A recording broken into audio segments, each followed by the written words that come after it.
Imagine the implications of a weapon with no visible trace, a weapon that could knock out tanks, ships, and planes as fast as the speed of light. The same technology with modifications could disorient and even tranquilize military personnel, rendering them virtually helpless in the battle zone. These are the new weapons of war we will examine in this series. For the past 40 years, the world has been riveted by the threat of nuclear war, and more recently by the prospect of space defenses using lasers and other modern technologies. But while both sides at the Geneva summit will be focusing on these matters, progress is being made in even newer weapons that could render any arms agreement relatively useless.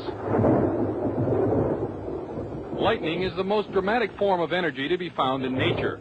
Scientists have succeeded in creating limited types of artificial lightning, and some think that these could be the forerunners of a new type of directed energy weapon, part of a family of weapons which operate within the radio frequency segment of the electromagnetic spectrum, and are thus referred to as radio frequency weapons.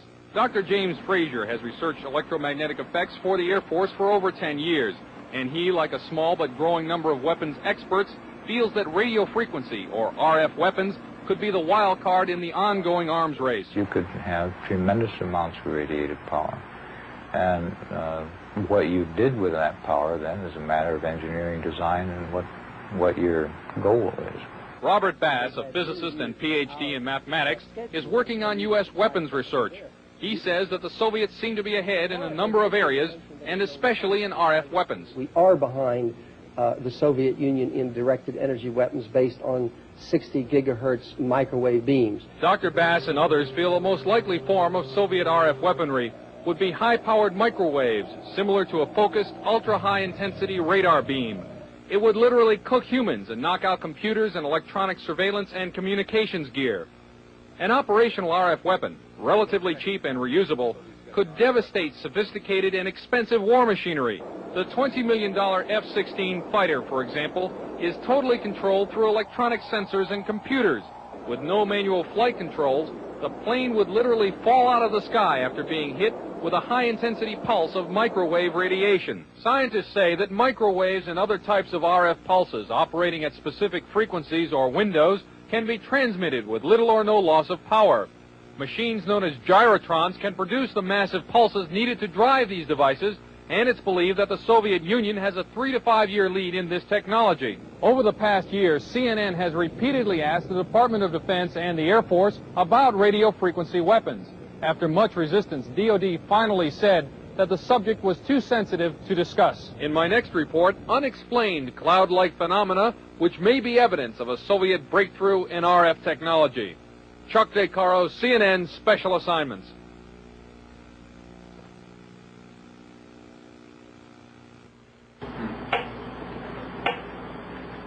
This is a Soviet LiDAR machine. It transmits low-energy radio pulses between 0 and 100 cycles per second.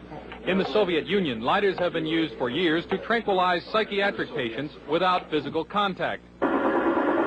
This sound, which is received by shortwave radios in the United States, is generated by another Soviet radio frequency device.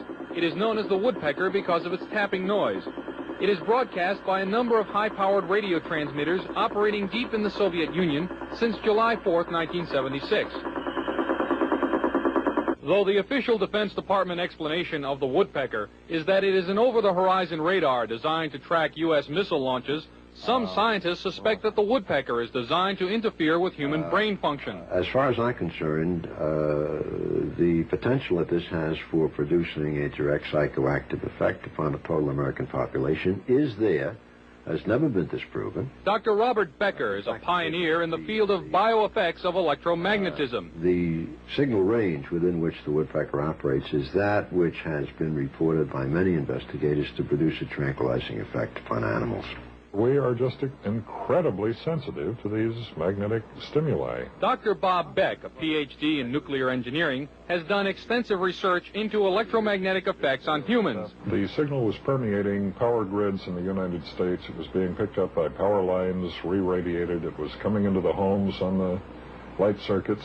I was surprised after coming here that the influence of electromagnetic fields was almost completely ignored here. Dr. Larissa Valenskaya was heavily involved in Soviet electromagnetic research before being allowed to emigrate to the United States. She told CNN about Soviet research in electromagnetic effects. They demonstrated theoretically and also demonstrate experimentally that low frequency, low energy electromagnetic fields also can possess biological efficiency because any field not only carries energy but also carries information. She stated that the research was carried out on orders from the Soviet government. Of course, the military were extremely interested in this potential of remote influence. Is the United States military working in the field of electronic mind control? Officially, the Department of Defense will not comment because the subject area is, quote, too sensitive.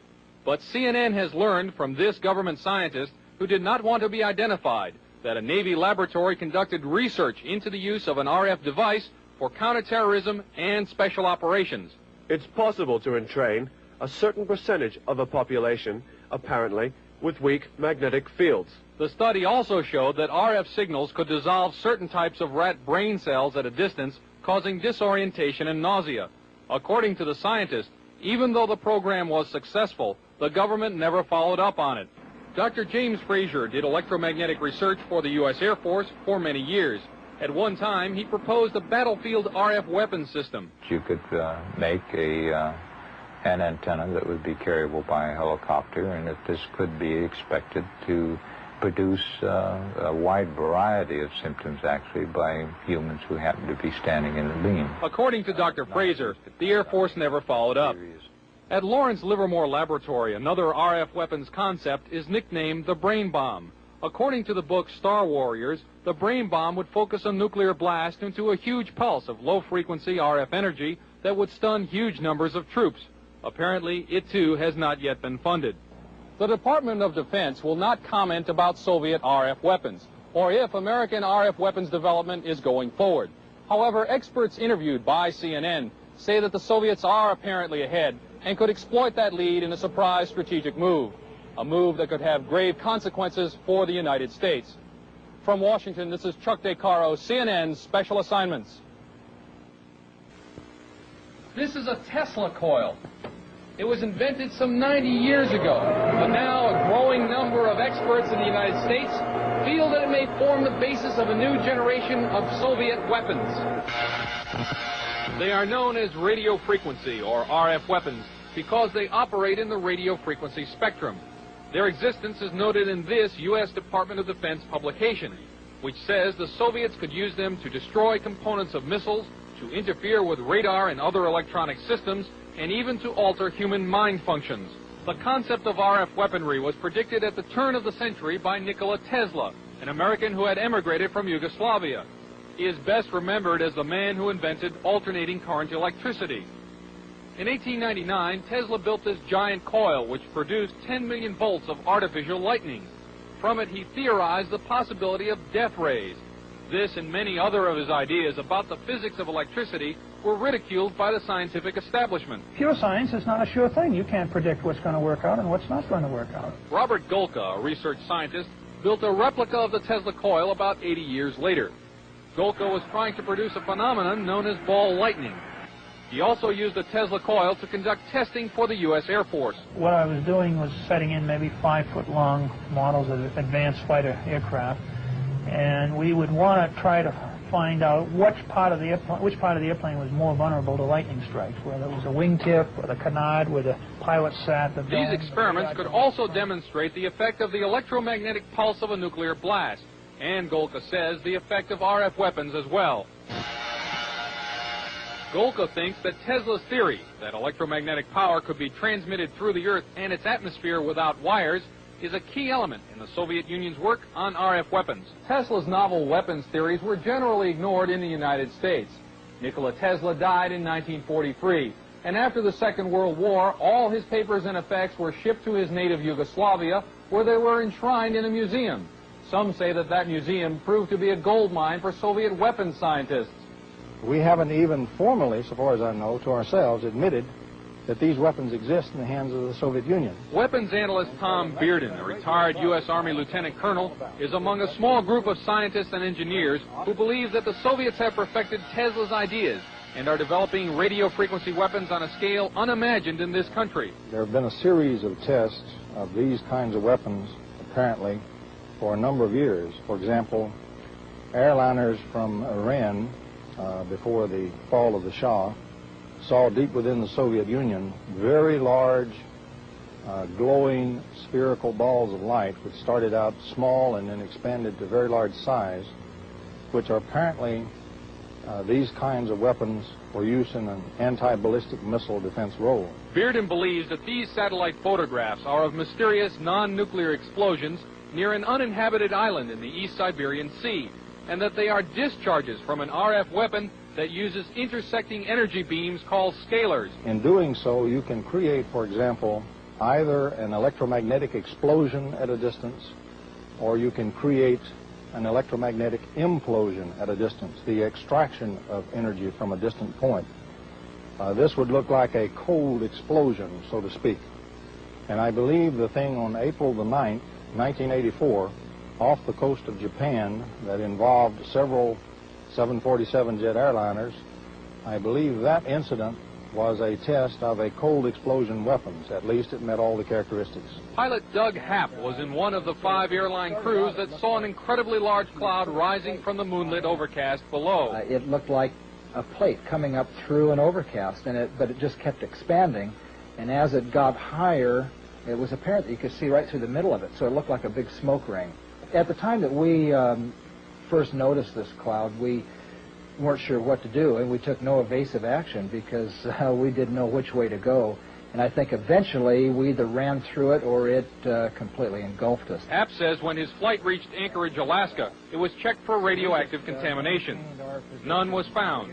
Dr. James Frazier has done extensive research in electromagnetic effects for the U.S. Air Force. It could be due to a strong electromagnetic beam, but we don't know that.